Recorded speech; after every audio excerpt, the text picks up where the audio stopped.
Welcome back to my channel, Rise Up Diabetic Health. My name is Alyssa. I have been type 1 diabetic for over 9 years.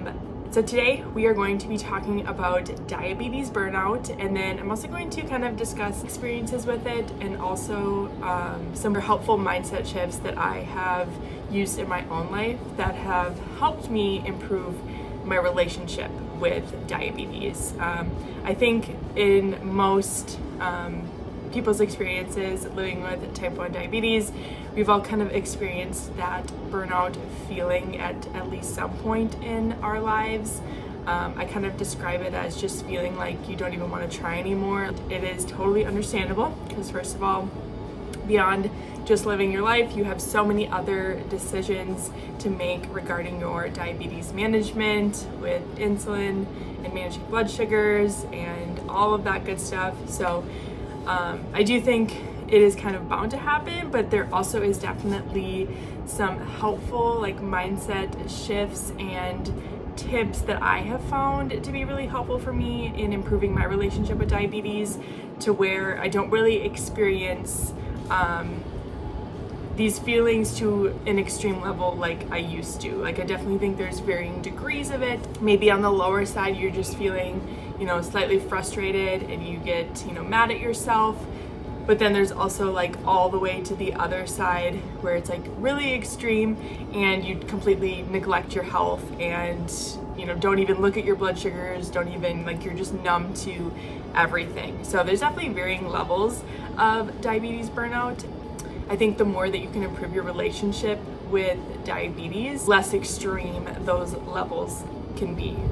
So I'm going to kind of go through, some personal experience that I have had with diabetes burnout, some helpful tips, and, please don't take this as, medical advice, but just more of I'm sharing my perspective on kind of some things that I've found that have been helpful for me.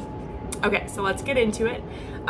First one that I think is really helpful is shifting your mindset from thinking of your numbers as being good or bad. So I think that's something that I spent a lot of time thinking about in my head for the first how many years that I was diabetic. I knew a good number was below 140 and a bad number was anything above 180. So I think I constantly, when you see those numbers, you immediately just get a feeling in your head, whether it be a good or a bad feeling based on the number. And that can be really exhausting to kind of go on that roller coaster of emotions, especially if you're having, a crazy roller coaster blood sugar day, your emotions are up and down and all over the place. I think switching the mindset from having numbers be good or bad to just looking at them as data and information to collect, and also clues to maybe what you potentially could focus on better next time. 2 is assessing your relationship with nutrition. I think nutrition is obviously so deeply rooted in diabetes management because obviously we need to know how many carbs are in our meal, which can lead to disordered behaviors. It could lead to practices that you normally wouldn't have done if you weren't type 1 diabetic. And again, I kind of went through this whole phase of thinking of foods as good or bad just because that's what, we're told when we're diagnosed, or it's just a common myth among people with diabetes that, you can't have sugar, you can't have high carb foods, you can't, have fast food, all of that stuff. So in the beginning, I definitely had that mindset of I have to eat clean, I can't eat, those types of foods. And then that kind of led me towards this idea of once I did have those foods, I ate a lot of them. And then I also would find myself in this constant cycle of feeling guilty about it because then my blood sugars skyrocketed really high, and then you restrict again and don't have those foods. And I think there's power in just having more awareness around it. I'm definitely not a dietitian, so this is just experience from myself, but just understanding that food is, fuel, and it's also for enjoyment. So if there's something that you truly love and want to be incorporating into, your eating regimen, find a way to make it work. I think that's something that kind of stopped me when I was, in those first few years of living with diabetes was I just never thought that I could fit it in. Nutrition is very tricky, and it's definitely all about finding what works best for you. But in my opinion, really prioritizing and focusing on incorporating the foods that you really like is going to be the most sustainable in the long run. And obviously you might have to experiment and figure out how you can make those foods work with different bolusing strategies, but the more you practice with it and the more you have experience with it, the easier it becomes. So number 3 is having compassion over being judgmental of yourself. So this is something that hits really hard for me because I've always been super critical of myself. Like growing up playing sports, I just remember being so hard on myself, and once I became diabetic, it just felt like that also was something that I was very critical of. You know, if I didn't see the numbers that I wanted to see, I would beat myself up about it. And sometimes when you're, experiencing a low in a situation where it's like the worst time to experience a low, like, I would get really frustrated at myself and be like, why did you do this? Like, you knew, you needed to do this, but you did this instead. And then just constantly berating myself, which obviously isn't helpful. So having compassion for yourself, I think a lot of people kind of perceive that word as like being weak or not disciplined.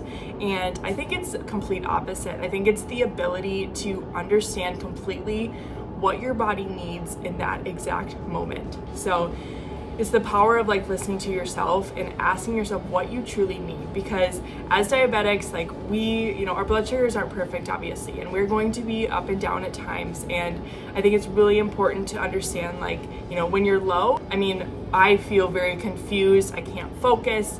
So just understanding like, okay, I need to take a second for myself and just, sit here and wait for it to come back up instead of trying to continue to push myself through, doing work or getting a workout in or something like that. So I definitely used to be the type of person who'd be like, nope, that's not an excuse that I'm low. Like, I still have to get this done. Like, let's push through. And I just found like in the end, it just made me feel even worse mentally and physically. So, having the compassion for yourself and truly just making this space to ask yourself what you need in this moment is so powerful and can be so helpful. To lean on others. So this is something I have struggled with and still kind of struggle with now, but it's the idea of, asking for help and expressing your needs. And so I always felt like I didn't want to burden anybody. I was very independent minded, so I felt like I had to take on everything myself. And 2, I also had that mindset of like, I expected them to just like understand. They don't know what you're going through. So definitely, laying everything out, letting them know like where they can help you, and maybe setting some boundaries of where you feel like they might be overstepping could be helpful as well. So don't be afraid to, let your family, friends, significant other in on, what's going on, and just express those needs to them. And also joining some diabetic communities online can be super helpful too, because that way you will be able to connect with others who are obviously, experiencing some of the same things that maybe you are. I know Instagram can be really great. Reddit has, a lot of different communities on there with people who are living with type 1 diabetes. So don't be afraid to, reach out, and it can also be a helpful way to, really help you feel like you're not alone in this, is to focus on small actions over big outcomes. So this is something that obviously stems from when we're talking to our doctor, like all we really talk about with them, ideal A1C that we want to have. But we don't really talk about like what are the actions that are going to get there. It just seems so intimidating for me to go from, a 7.2 to a 6.5. Especially when you only see them every 3 months, it's really hard to understand like what you need to do on your end to improve your diabetes management. So something that I have found for myself that can be really helpful is just focusing on those small actions. I read in the book Atomic Habits by James Clear.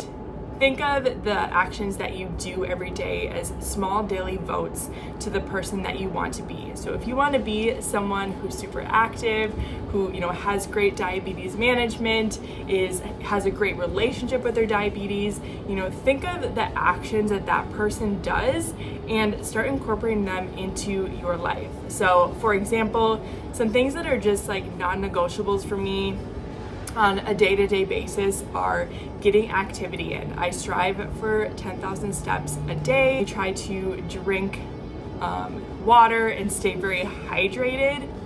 And one of the small actions that I really conquered a little over 2 years ago was mastering the pre-bolus. That was something that I really neglected for the first how many years of my diabetes management, because I truly didn't make it a priority. And once I started using a glucose sensor and I could see the way my blood sugars reacted when I would take my insulin after I started eating, I was like, wow, this is really important and this is something that I need to figure out. So I, made that kind of my goal, but I also thought of like, what are some actions that I can do, get used to pre-bolusing. Those small actions of focusing on the person that you want to be, rather than thinking about this huge goal that can sometimes feel just really unattainable because you just don't even know where to start. Next, last and final tip is to try something new. So if you are feeling stuck, or the definition of insanity is doing the same thing over and over again and expecting different results, figure out where you can try something different. Perfect example here would be if you are constantly eating the same type of food, maybe it be a slice of pizza or a burger, and you get the same result every time. You're always like, I can't eat this, slice of pizza because it always drives my blood sugar, up to this number, and then I end up going high at night and blah, blah, blah. So that would be a perfect situation to be like, okay, what could I do different to potentially improve this outcome? And that is where you can experiment with different strategies of, changing up your insulin to carb ratio, pre-bolusing, or doing an extended bolus. There's so many different strategies that you can implement that I definitely think it's important to, when you have that situation happen, don't get frustrated, but just ask yourself, like, what could you do differently next time to maybe see a different result? And then same thing with, working out. If you find that every time you do a strength workout, you end up going high, maybe the next time you do that strength workout, ask yourself, what you could do differently. Maybe you could take a unit of insulin before you start the workout to prevent that spike from happening. You could always, adjust your temp basal to be a little bit higher. So playing around with those things and experimenting can be truly super powerful in helping you identify your patterns. The video for today, hope you found at least one tip to be helpful in improving your relationship with diabetes. Comment down below any helpful tips that you have, and don't forget to like and subscribe so you can stay up to date with all the videos that I post. And thank you so much for watching.